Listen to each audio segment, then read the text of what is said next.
السلام علیکم ورحمۃ اللہ وبرکاتہ۔ ماں کے کہنے پر میں نے دوسری شادی کر تو لی تھی، مگر ہر روز اپنی بیویوں کے درمیان ہونے والا لڑائی جھگڑا دیکھ کر میرا جیسے دماغ جھنجھنانے لگا تھا، سکون غارت ہو چکا تھا۔ ماں سے شکوہ کرتا تو کہتی کہ بس یہی تو دن ہے، برداشت کر لے، جب تمہاری اولاد اس دنیا میں آ جائے گی تب یہ جھگڑا ختم ہو جائے گا، یہ بچہ تم اپنی پہلی بیوی کو دے دینا اور دوسری بیوی کو طلاق دے دینا۔ مگر اماں یہ سب اتنا آسان نہیں ہے جتنا تم سمجھ رہی ہو۔ اولاد کے لیے دوسری شادی کرنا، پھر اولاد ہونے کے بعد بیوی کو طلاق دے دینا، معاشرہ کیا کہے گا؟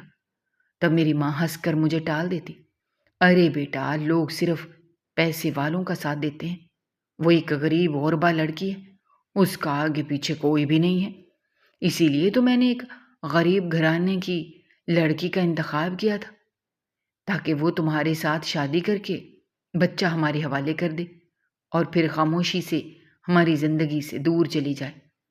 گو کہ مجھے اپنی دوسری بیوی سے کوئی انسیت نہیں تھی، مگر مجھے کسی غریب کے ساتھ ایسا سلوک کرنا بھی بہت برا لگ رہا تھا، اور لڑکی بھی وہ بہت معصوم تھی، بہت کم عمر، اس کے ساتھ اتنا بڑا ظلم میں کیسے کرتا؟ مگر ماں اور بیوی کے آگے مجبور ہو گیا تھا۔ جب بیوی محبت بھرے انداز میں کہتی کہ بچہ ہوتے ہی آپ اسے چھوڑ دینا، ہم بچہ لے لیں گے، میں اسے ماں بن کر پالوں گی، آپ کو کوئی مسئلہ نہیں ہوگا، میں پھر ماں اور بیوی کے آگے ہار گیا۔ دوسری بیوی جب روئی روئی آنکھوں سے میری طرف دیکھتی تو میں نظریں چرا لیتا۔ پھر ایک دن مجھے خبر ملی کہ جس مقصد کے لیے میں نے شادی کی تھی وہ مقصد پورا ہو گیا ہے۔ میری دوسری بیوی ماں بننے والی تھی، مجھ سے زیادہ تو میری پہلی بیوی اور ماں خوش تھی۔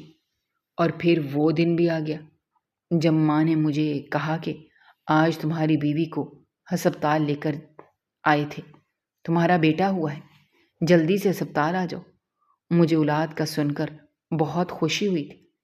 پھر جب میں اپنی بیوی اور بیٹے کو گھر لے کر آیا تو اماں نے مجھے اپنے کمرے میں بلایا، بیٹا، جو میں نے کام کہا تھا وہ کرنے کا وقت آ گیا ہے، اب تم نور کو طلاق دے دو اور بیٹا شبانہ کے حوالے کر دو۔ اماں کی بات سن کر میں اپنی جگہ سے اٹھ کھڑا ہو گیا۔ اماں، اتنا بڑا ظلم ایک ماں کے ساتھ میں کیسے کر سکتا ہوں؟ اور یہ ظلم تو میرے بچے کے ساتھ بھی ہو رہا ہے، پہلے ہی دن اس کی ماں اسے چھین لوں گا۔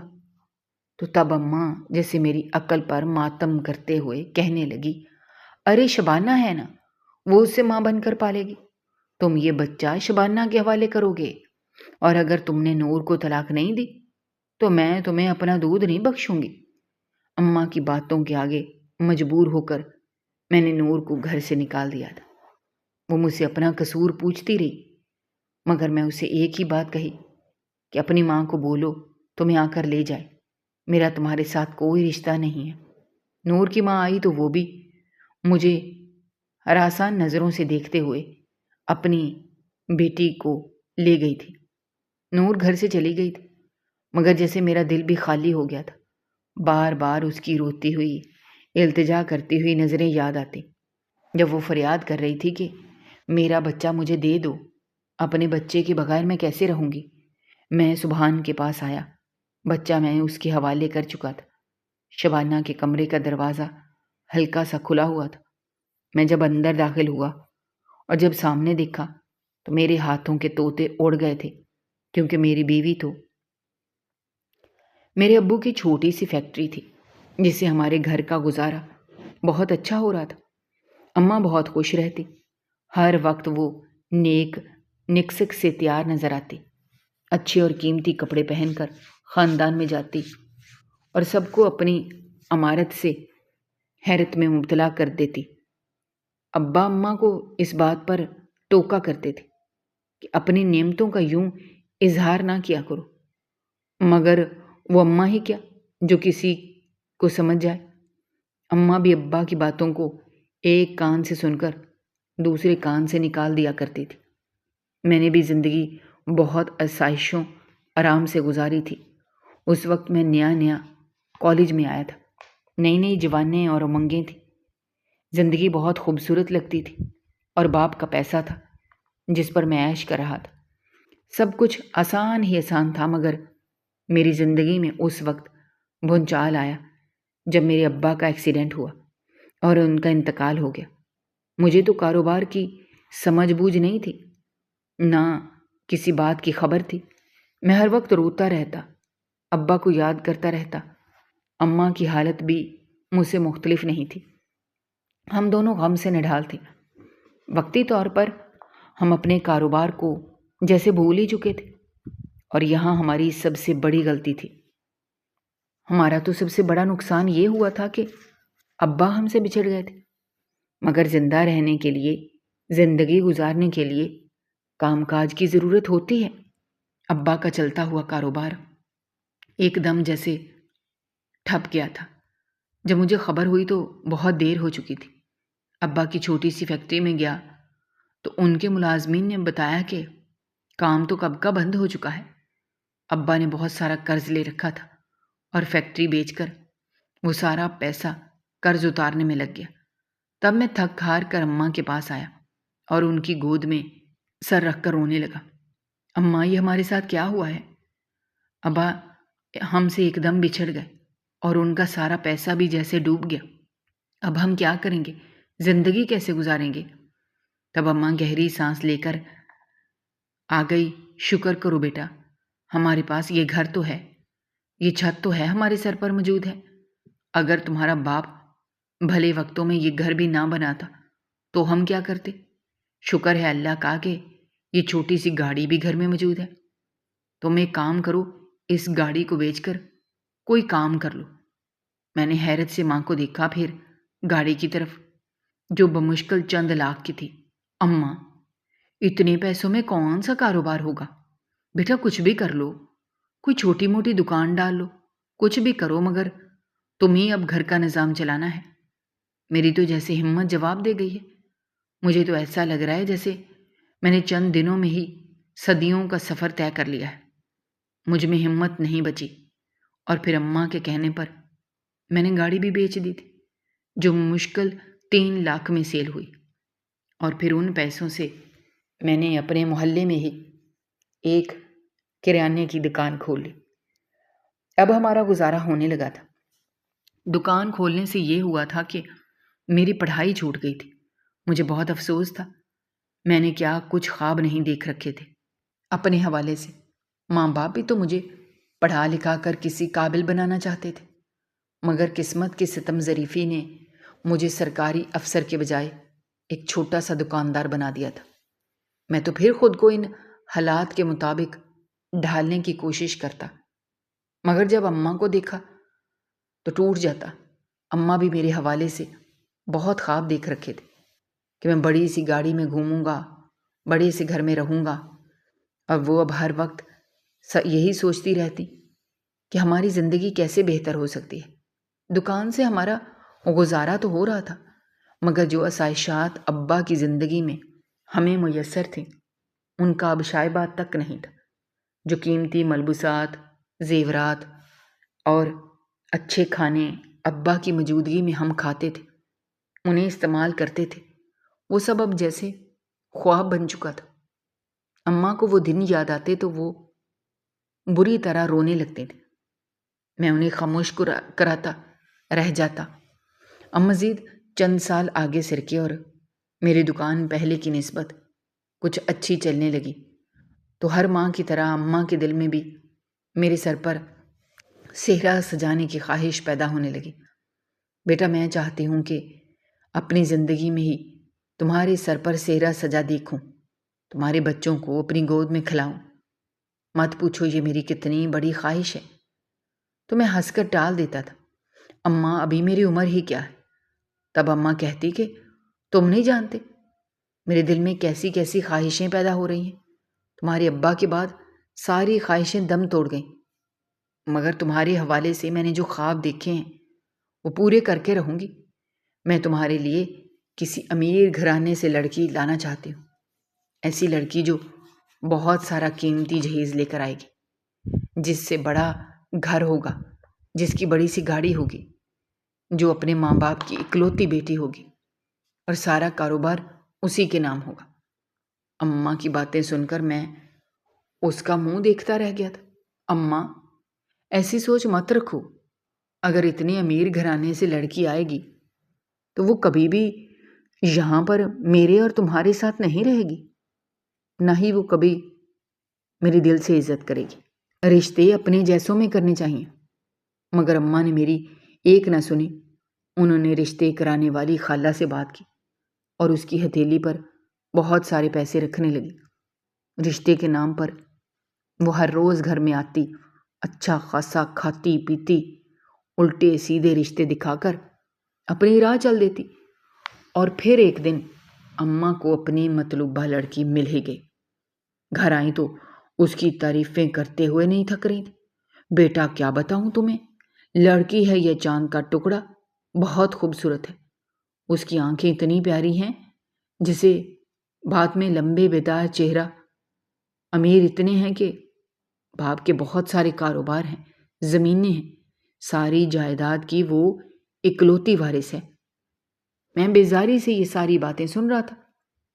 اماں، کیا ان لوگوں نے یہ نہیں پوچھا کہ آپ کا بیٹا کیا کرتا ہے؟ اماں، ارے میں نے بتایا، تمہارے باپ کی تصویر دکھائی، تم انہیں بہت پسند آئے۔ کیا کمی ہے تم میں؟ لاکھوں میں ایک تمہارے جیسے رشتوں کی تو لوگ خاص لگائے بیٹھے ہیں۔ اتنے خوبصورت جوان اور محنتی لڑکے ہر کسی کو نہیں ملتے۔ اماں کی بھی خوش فہمیوں کی کوئی حد نہیں تھی۔ بھلا وہ لڑکی جو بہت امیر تھی، اس نے میرے جیسے لڑکے سے شادی کرنے کی کیا ضرورت تھی؟ اس کے لیے تو ایک سے بڑھ کر ایک رشتہ مل سکتا تھا۔ مجھے لگا تھا جب وہ لوگ اماں کو انکار کریں گے تو اماں خود ہی اپنی بات سے پیچھے ہٹ جائیں گی اور دوبارہ کبھی ایسی بات اپنی زبان پر نہیں لائیں گے۔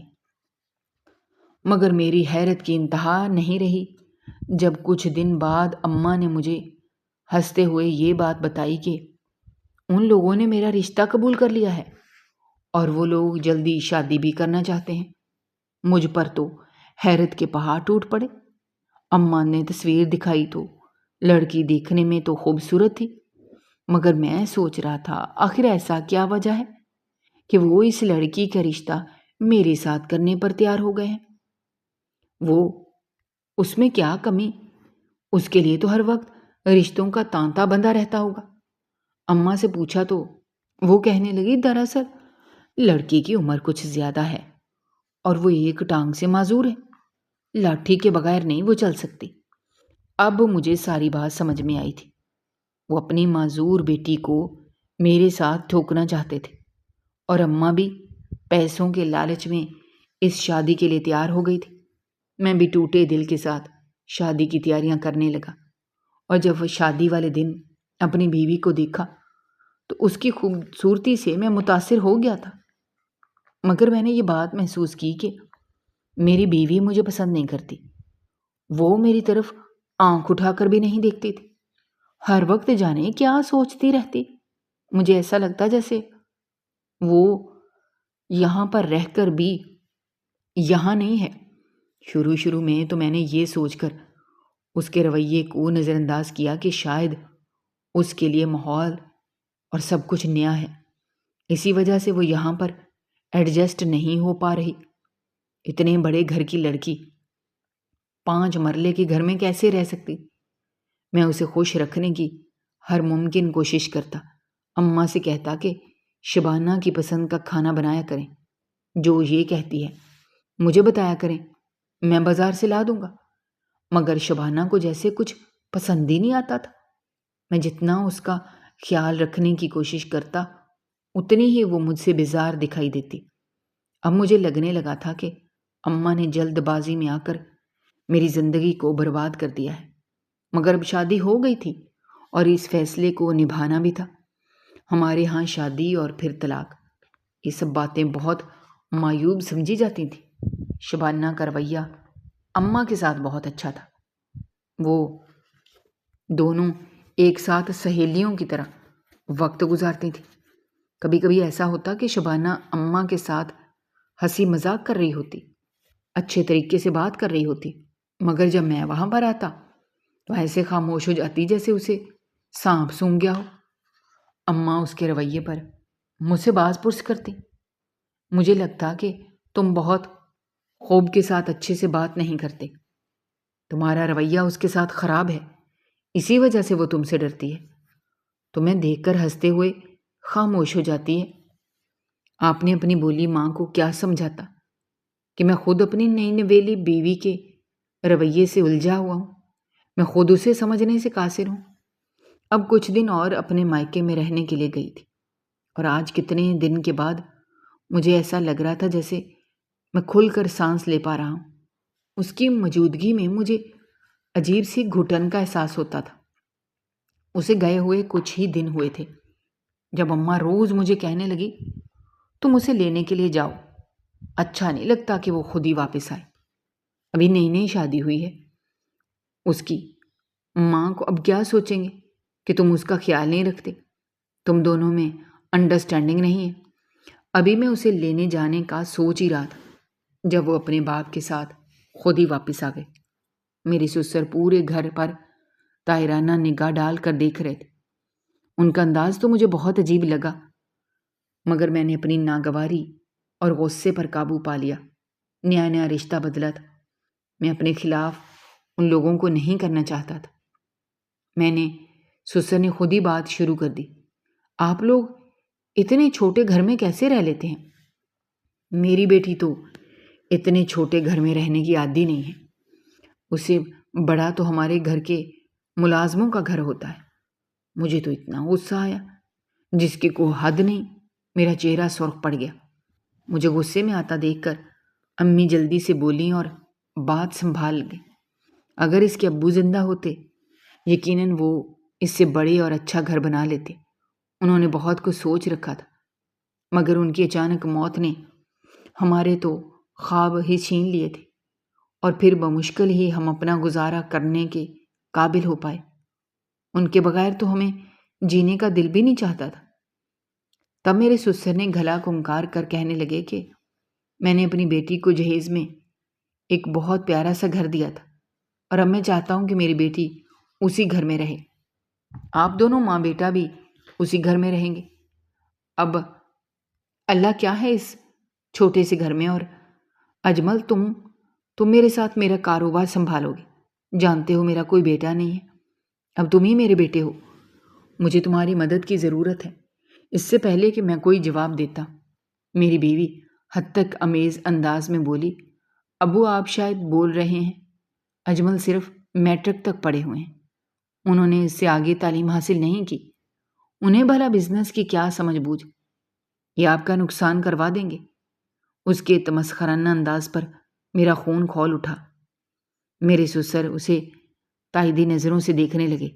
میری بیٹی کو مذاق کرنے کی عادت ہے، اس لیے بغیر سوچے سمجھے جو منہ میں آتا ہے بول دیتی ہے، ابھی بچی ہے، آہستہ آہستہ سمجھ جائے گی۔ وہ پھر میری طرف دیکھنے لگے، تم کل سے میرے آفس میں آ جانا، میرا مینیجر تمہیں کام سنبھال دے گا، میں یہ چاہتا ہوں کہ تم میرے بیٹے بن کر میرے ساتھ رہو، میرے ساتھ ہو۔ مجھے ایسا لگ رہا تھا جیسے شبانہ کو یہ بات پسند نہیں آئی تھی۔ ان کا ہمارے گھر پر تنقید کرنا، پھر اپنے گھر کی آفر کرنا، اور ساتھ ہی مجھے اپنے آفس میں کام کرنے پر زور دینا، یہ سب باتیں ماننا میرے لیے ممکن نہیں تھا۔ میں اماں کی وجہ سے خاموش تھا، جو مسلسل مجھے چپ رہنے پر اشارے کر رہی تھی۔ میری سسر جب وہاں سے چلے گئے تب میں غصے سے پھٹ پڑا۔ اماں انہوں نے کیا سوچ کر ایسی بات کی؟ میں کہیں نہیں جانے والا، میں درد بن کر نہیں رہ سکتا۔ شبانہ مجھے تمسخرانہ نظروں سے دیکھتے ہوئے اپنے کمرے میں چلی گئی تھی، جیسے مجھے یہ جتا رہی ہو کہ کرنا تو مجھے وہی ہے جو شبانہ کی مرضی ہے۔ اور پھر ایسا ہی ہوا تھا۔ شبانہ نے کھانا کھانا چھوڑ دیا۔ اماں اس کی وجہ سے بلائی بلائی پھرتی رہتی، دیکھو اجمل، اپنی ضد چھوڑ دو، اور اس میں برائی کیا ہے؟ ان لوگوں نے اپنی بیٹی کو ہی تو یہ سب دیا ہے، ان کی بیٹی کے علاوہ دنیا میں اور ہے ہی کون؟ اور تم بھی تو ان کے بیٹے ہو، تم کسی بھی بات کو دل پر مت لو۔ اور ماں کے بار بار سمجھانے پر میں بالآخر اس کے ساتھ اس کی کوٹھی میں آنے کے لیے تیار ہو گیا تھا۔ اب میں مارے باندھے آفس بھی جاتا۔ میرے سسر کا رویہ میرے ساتھ بہت اچھا تھا۔ وہ میرے ساتھ ایسے ہی بات کرتے جیسے کہ میں ان کے لیے بہت اہم ہوں۔ آفس نے بھی سب لوگوں میں میری عزت کرتے۔ یوں آفس میں میرا دل تو لگا رہتا، مگر جب میں گھر آتا تو میرا جی اچاٹ ہو جاتا۔ شبانہ کا لیا دیا رہنے والا انداز مجھے اندر سے کھلائے دیتا تھا۔ آخر یہ سمجھتی کیا ہے؟ باپ کے پیسے پر عیش کر رہی ہے، ورنہ مجھ سے زیادہ اچھی شکل و صورت بھی نہیں ہے اس کی، اور ہے بھی معذور۔ اسے تو شکر کرنا چاہیے کہ میرے جیسے جوان اور خوبصورت آدمی نے اسے اپنی بیوی بنا لیا۔ اب شادی کو 5 سال کا عرصہ بھی گزر چکا تھا۔ ابھی تک ہم دونوں اولاد سے محروم تھے۔ اماں اٹھتے بیٹھتے اپنے پوتے پوتی کی خواہش کا اظہار کرتی، اور میں بھی دل محسوس کر رہ جاتا۔ میرے ساتھ جن کی بھی شادی ہوئی تھی وہ سب بال بچوں والے تھے۔ میرا بھی دل چاہتا تھا کہ مجھے بھی کوئی باپ کہنے والا ہو۔ بظاہر شبانہ بھی اداس نظر آتی تھی، کہتی کہ ڈاکٹر کو دکھا رہی ہوں، وہ کہتی ہے سب نارمل ہے، اللہ کی طرف سے دیر ہے، پتہ نہیں کیوں یہ سب ہو رہا ہے۔ اب میں محسوس کرنے لگا تھا کہ شبانہ کا رویہ میرے ساتھ اچھا ہونے لگا تھا، میری عزت بھی کرنے لگی تھی، مجھ سے محبت بھی کرنے لگی تھی۔ اب مجھے سمجھ آنے سبحانہ اچھی لگنے لگی تھی۔ ایک دن میں اس کے ساتھ روزمرہ کی باتیں کر رہا تھا، جب اس نے ایک عجیب سی بات کہی، میں چاہتی ہوں کہ آپ دوسری شادی کر لیں، آپ کو جو اولاد ہو میں اسے اپنی اولاد بنا کر پالوں۔ پہلے کتنی ہی دیر تک مجھے شبانہ کی بات سمجھ میں ہی نہیں آئی، اور پھر جب سمجھ آئی تو میں حیرت سے اسے دیکھتا رہا۔ شبانہ کیسی باتیں کر رہی ہو تم؟ میں نے دوسری شادی کیوں کرنی ہے بھلا؟ اور اولاد کے لیے کیا ہے؟ ابھی تو صرف 5 سال ہوئے ہیں، اللہ نے چاہا تو وہ ہمیں اولاد کی نعمت سے نواز دے گا۔ لوگوں کی شادی کو کئی سال گزر جاتے ہیں، تب بھی اللہ کی ذات ان پر مہربانی کر دیتی ہے۔ ہمیں تو محض 5 سال کا عرصہ گزرا ہے۔ تم دل چھوٹا مت کرو، کسی اچھی ڈاکٹر سے دوائی لو، سب ٹھیک ہو جائے گا۔ دن بدن شبانہ کی یہ ضد اب زور پکڑنے لگی تھی، اور اب تو اس نے اماں کو بھی اپنا ہم نوا کر لیا تھا۔ اماں بھی اٹھتے بیٹھتے یہی کہنے لگیں کہ شبانہ بالکل صحیح کہہ رہی ہے، تم دوسری شادی کر لو، جب بچہ ہو جائے گا تم اسے طلاق دے دینا اور بچہ شبانہ کو دے دینا، وہ بچہ تو تمہارا ہی ہوگا۔ شبانہ تم سے بہت محبت کرتی ہے، وہ تمہاری دوسری بیوی کے بچے کو بھی اپنا بچہ سمجھ کر پالے گی۔ مگر اماں یہ بات میرا دل ماننے کے لیے تیار نہیں ہے۔ میں کسی لڑکی کے ساتھ دھوکہ کروں، شادی کر کے اسے اولاد چھین لوں اور پھر اسے چھوڑ دوں؟ یہ کمینگی میں نہیں کر سکتا۔ اب دن بدن جب اماں اور شبانہ کی ضد زور پکڑنے لگی تب میں آخر کار چلا پڑا تھا، شبانہ تمہارے ماں باپ کو جب یہ بات پتہ چلے گی تو ان کے دل پر کیا گزرے گی؟ وہ تو میری بہت عزت کرتے ہیں، بہت محبت کرتے ہیں مجھ سے۔ جب انہیں پتہ چلے گا کہ میں نے اولاد کے لیے دوسری شادی کر لی ہے، ان کی بیٹی کو چھوڑ دیا ہے، تب ان کے دل پر کیا گزرے گی؟ اب شبانہ مجھے دیکھنے لگی۔ آپ فکر مت کریں، اس مسئلے کا بھی میرے پاس حل ہے، ہم یہ بات کسی کو بھی نہیں بتائیں گے کہ آپ دوسری شادی کر چکے ہیں، اور جب آپ کا بیٹا بیٹی ہو جائے گا تب ہم سب لوگوں کو بتا دیں گے کہ میں نے خود آپ کی دوسری شادی کروائی تھی تاکہ میں آپ کے بچے کی ماں بن سکوں۔ اللہ نے چاہا تو وہ ہمیں اپنی اولاد سے بھی نوازے گا، مگر میں اپنی اس غم کے احساس کا کیا کروں جو مجھے کسی طرح بھی چین نہیں لینے دیتا۔ دل چاہتا کہ کسی بچے کو گود میں لوں اور اسے خوب سارا پیار کروں۔ میری یہ خواہش ہے، زندگی میں پہلی بار آپ سے کچھ مانگ رہی ہوں، تو کیا آپ میری یہ خواہش پوری نہیں کریں گے؟ اب میں ان دونوں کی ضد کے آگے ہار گیا۔ اماں ہی میں نے ساری بات چھوڑ دی۔ اماں کسی بات کی بھی فکر مت کرو، ایسی لڑکی لے کر آؤں گی جو نہ ہمارے سامنے سر اٹھا سکے گی، نہ یہ بات باہر کسی کو بتا سکے گی۔ اور پھر اماں نے اپنی نوکرانی کی بیٹی سے میری شادی کروا دی۔ وہ بہت غریب لوگ تھے، میری دوسری بیوی نور کا باپ نشئی تھا۔ وہ نشہ کرنے کے لیے اپنی بیوی اور بیٹی کو بری طرح مارتا۔ جب وہ اسے پیسے نہ دیتی تو نور بھی لوگوں کے گھروں میں کام کر کے اپنا اور ماں باپ کا پیٹ پالتی۔ اس کی بوڑھی ماں تھی جو بیمار تھی۔ اب اس میں اتنی ہمت نہیں بچی تھی کہ وہ لوگوں کے گھروں میں کام کرے، اور باپ تو نہ ہونے کے برابر تھا۔ نور کی ماں کو ہر وقت یہی ڈر رہتا تھا کہ کہیں اس کا شوہر نشے کی حالت میں اپنی بیٹی کا سودا ہی نہ کر دے۔ یہی وجہ تھی کہ جب اماں نے اس سے میرے رشتے کی بابت سوال کیا اور اس بات کا یقین دلایا کہ نور اس گھر میں بہت خوش رہے گی، اسے بھی اس کا جائز مقام ملے گا، تب نور کی ماں تو خوشی سے پاگل ہونے لگی۔ بی بی جی، میں اپنی بیٹی کی وجہ سے بہت پریشان تھی۔ سوچتی تھی کہ اس کا کیا ہوگا، کون ہوگا جو اس سے بیاہنے کے لیے آئے گا، مگر آپ نے میرا بہت بڑا مسئلہ حل کر دیا۔ آپ نہیں جانتی کہ میں کتنی خوش ہوئی ہوں۔ میں جب آپ کہیں گی نور آپ کے حوالے کرنے کے لیے تیار ہوں۔ اگر یہ نئے کام آج ہی ہو جائے تو میں بھی سرخرو ہو سکوں گی۔ اماں نے بھی اس کام میں دیر نہیں کی اور پھر اسی شام میرا نور کے ساتھ نکاح کر کے اسے لے کر گھر آ گئی تھی۔ میں صبح گھر جاتا، شام کو گھر واپس آتا، تب مجھے نور گھر کے کاموں میں ہی نظر آتی تھی۔ اس میں نئی نویلی دلہنوں والی کوئی بات ہی نہیں تھی۔ گو کہ وہ کم عمر تھی، خوبصورت تھی، اس کے دل میں بھی امنگیں ہوں گی، جذبات ہوں گے، پھر کیا وجہ تھی کہ وہ تیار نہیں ہوتی تھی؟ ہر وقت سیدھی سادھی اجڑی ہوئی حالت میں نظر آتی تھی۔ اس کی سب سے پہلی خوبی جو مجھے نظر آئی تھی وہ تھا اس کا ہاتھ کا ذائقہ۔ وہ کھانا بہت اچھا بناتی تھی، اتنا ذائقے دار کہ انسان اپنی انگلیاں چرخاتا رہ جاتا، اور وہ بہت نیک تھی، عبادت گزار۔ اسے دیکھ دیکھ کر میں بھی پنجگانہ نماز پڑھنی شروع کر دی۔ میں اس کی بہت ساری خوبیوں کا معترف تھا۔ دل ہی دل میں خود پر غصہ بھی آتا کہ میں کیوں ماں اور بیوی کے آگے کٹ پتلی بن گیا، کیوں ان کی باتوں میں آ کر ایک معصوم لڑکی کے ساتھ یہ کھیل کھیلا۔ کل کو جب میں اسے طلاق دوں گا تو اس کا معصوم دل ٹوٹ جائے گا، یہ دوبارہ کسی پر اعتبار نہیں کر پائے گی۔ زندگی اسی طرح سے رواں دواں تھی۔ میں جب بھی شبانہ کے پاس جاتا وہ منہ بنا کر کہتی، آپ کو یہ وقت اپنی دوسری بیوی کے ساتھ گزارنا چاہیے، نئی نئی شادی ہوئی ہے، وہ کیا سوچے گی؟ میں نے اپنا شوہر اسے دے تو دیا، مگر بانٹنے کا حوصلہ نہیں ہے۔ میں اتنی کم ظرف نہیں ہوں کہ آپ کی بیوی ہے، آپ پر اس کا بھی پورا پورا حق ہے۔ تب اپنی بیوی کی اعلیٰ ظرفی کا قائل ہو جاتا۔ میرے دل میں اس کی قدر پیدا ہونے لگ گئی۔ وہ صرف میرے لیے، اولاد کی خوشی کے لیے اتنی بڑی قربانی دے رہی تھی۔ اس کے کہنے پر میں نور کے پاس آ جاتا۔ یہ وقت میں جیسے کڑوا گھونٹ پی کر گزارتا۔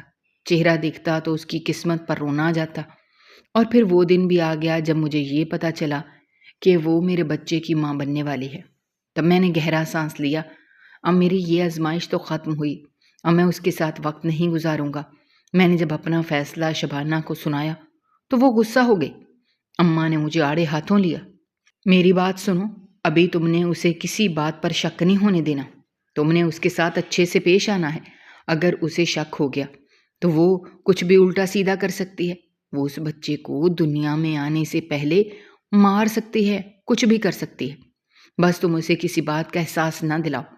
دن بدن میں یہ بات نوٹ کرنے لگا تھا کہ شبانہ اس کے ساتھ روز روز لڑائی کرنے لگی تھی، اس کے ساتھ چھوٹی چھوٹی بات پر جھگڑا کرنے لگی۔ میں جب بھی گھر آتا نور مجھے روتی ہوئی ملتی، مجھے کہتی کہ آپ کی پہلی بیوی نے مجھے بہت تنگ کیا ہوا ہے، مجھے بلا وجہ باتیں سناتی ہے، مجھے تنگ کرتی ہے، اس پر ہاتھ اٹھاتی ہے۔ اس سب میں میرا کیا قصور ہے؟ وہ مجھے کہتی کہ میں آپ کو اپنے جال میں پھنسا رہی ہوں، آپ کو قابو کرنے کی کوشش کر رہی ہوں۔ آپ تو میری طرف دیکھتے بھی نہیں۔ میں نے کیا کیا ہے؟ میں نے تو کبھی آپ کی آنکھوں میں جھانک کر دیکھا تک نہیں۔ اور تب میں بالکل خاموش ہو جاتا۔ شبانہ سے جب یہ بات کہتا، اسے سمجھاتا تو وہ ناراض ہو جاتی کہ آپ کو اپنی دوسری بیوی پر اعتبار ہوگا نا، اس کی باتوں کو سنیں گے، اسی پر یقین کریں گے، وہی آپ کو معصوم اور مظلوم نظر آ گئی کیونکہ وہ آپ کے بچے کی ماں جو بن رہی ہے، اور میں غلط نظر آؤں گی کیونکہ میں آپ کو یہ خوشی تو نہیں دے سکی۔ یہ بات کہہ کر وہ پھوٹ پھوٹ کر رونے لگتی اور میں اسے بمشکل چپ کرواتا۔ اس دن گھر آیا تو اب نور کے بجائے شبانہ رو رہی تھی۔ میں تو پریشان ہو گیا۔ کیا ہوا ہے تمہیں؟ کچھ بتاؤ۔ اماں اپنے کسی رشتہ دار کے گھر گئی ہوئی تھی۔ گھر آتے ہی مجھے یہ سب دیکھنے کو ملا۔ نور بری طرح سہمی ہوئی تھی۔ جب میں نے نور سے پوچھا اسے کیا ہوا ہے تو وہ خالی خالی نظروں سے مجھے دیکھنے لگی۔ اس کے منہ سے جیسے ایک لفظ نکل رہا تھا، شبانہ کیا ہوا ہے؟ مجھے بتاؤ۔ آپ کی اس دوسری بیوی نے مجھے دھکا دیا، میری معذوری کا مذاق اڑایا ہے۔ میں جب کچن میں کھانے کے لیے جا رہی تھی، اس نے میری لاٹھی چھین لی، پھر مجھے دھکا دیا۔ میں زمین پر گر گئی۔ یہ مجھے دیکھ کر ہنسنے لگی۔ یہ دیکھیں، میرے بازو پر چوٹ آئی ہے، میں بہت مشکل سے اپنے کمرے میں آئی ہوں۔ شبانہ کی بات ایسی تھی کہ میں چاہ کر بھی اس پر یقین نہیں کر پا رہا تھا۔ نور کی آنکھوں سے بھی آنسو رواں تھے۔ سمجھ نہیں آ رہا تھا کہ ان میں سے کون سچی ہے اور کون جھوٹی۔ میں نے بمشکل شبانہ کو خاموش کروایا۔ اب سوچ لیا تھا کہ جب یہ بچہ دنیا میں آئے گا میں نور سے جان چھڑا لوں گا۔ زندگی تو عذاب بن گئی تھی، زندگی سے سکون ختم ہو گیا ہے۔ اماں بھی نور کو بہت ناپسند کرتی تھی۔ ارے اس لڑکی کے تو اتوار مجھے بالکل بھی پسند نہیں۔ عجیب میں اتنی سی شکل ہر وقت بنائے رکھتی ہے۔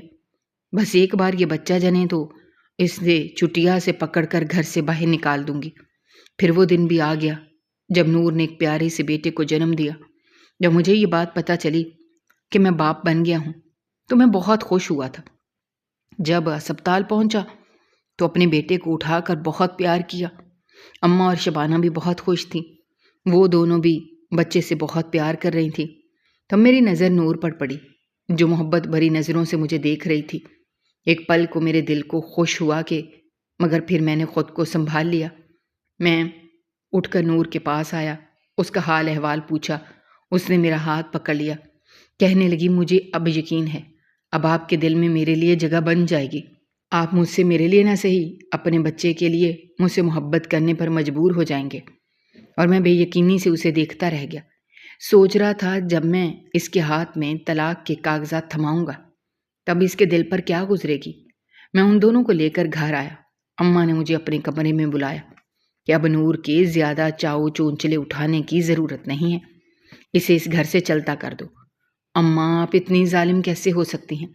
ایک ماں ہو کر دوسری ماں کے بارے میں ایسی بات کیسے کہہ سکتی ہیں؟ کیا آپ کا دل نہیں کانپتا؟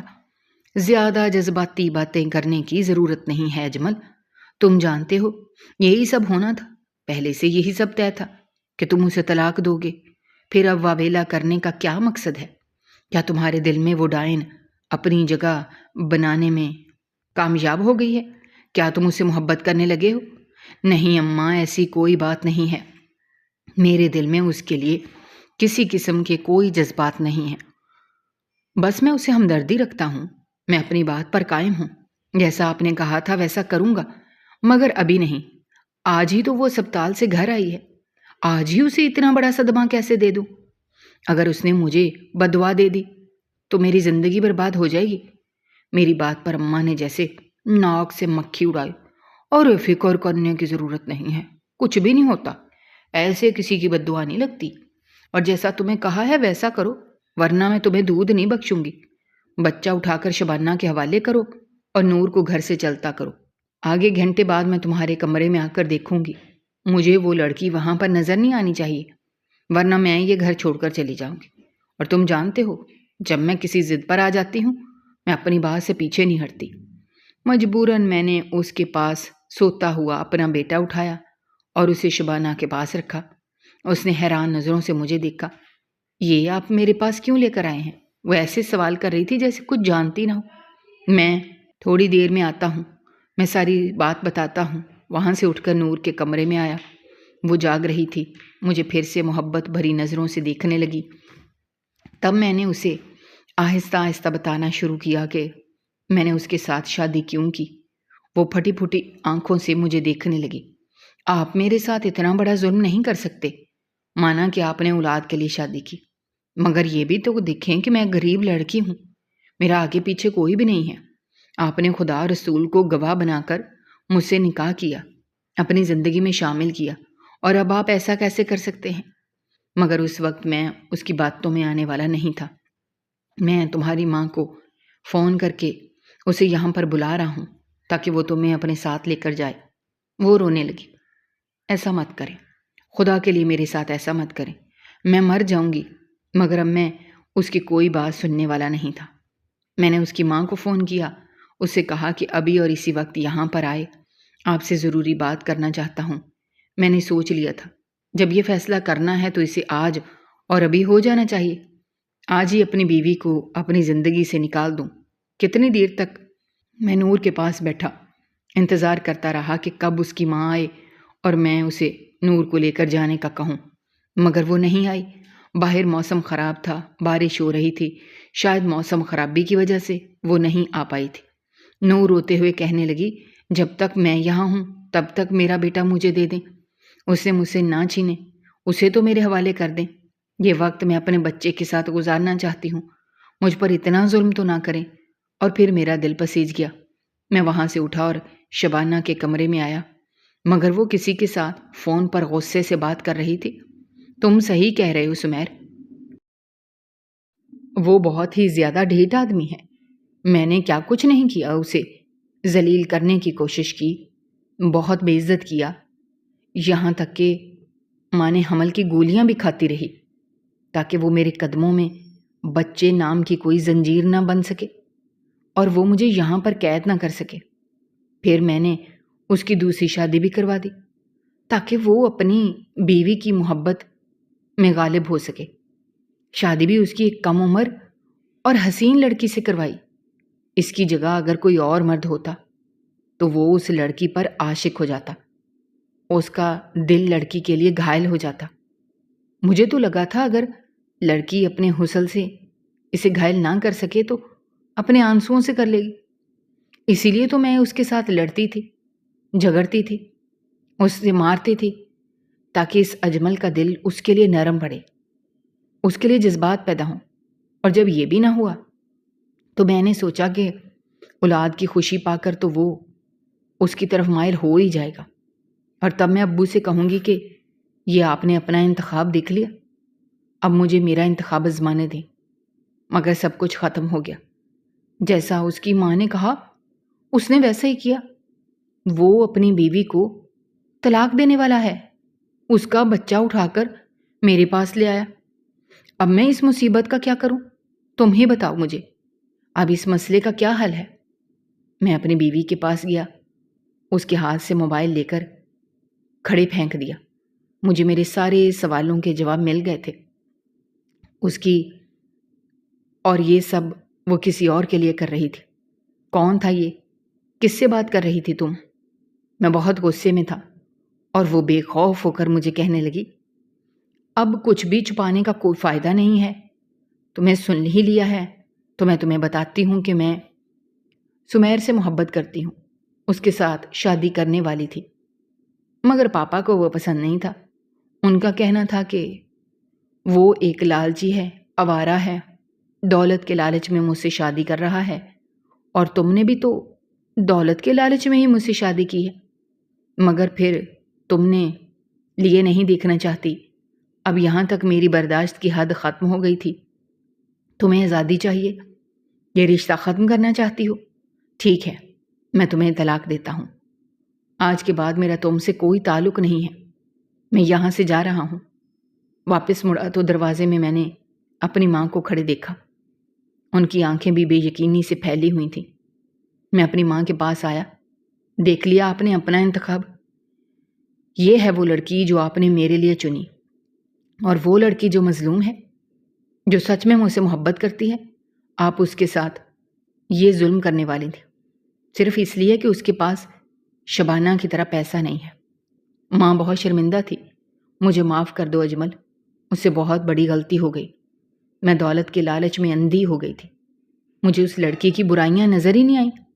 ہم یہ گھر چھوڑ کر جا رہے ہیں، ہم نور کو بھی اپنے ساتھ لے کر جائیں گے اپنے گھر میں، تم نے اس کو طلاق نہیں دو گے۔ اور پھر میں ماں اور نور کو لے کر اپنے گھر آ گیا تھا۔ نور تو بہت حیران تھی کہ میرا اتنی جلدی فیصلہ کیسے بدل گیا، میں نے اس کے بجائے شبانہ کو طلاق کیسے دی۔ آج تک نور اس بات پر حیران ہے، اور آج تک میں نے اسے سچ نہیں بتایا کہ وہ مجھ سے یہی پوچھ رہی تھی، تو میں اسے مسکرا کر کہتا ہوں کہ تمہاری محبت ہر ایک چیز پر جیت گئی، اس نے ہر ایک چیز کو ہرا دیا، تمہارے لیے میں نے شبانہ کو چھوڑ دیا۔ اور یہ جواب سن کر وہ خوش ہو جاتی ہے۔ میں نے شبانہ کے باقی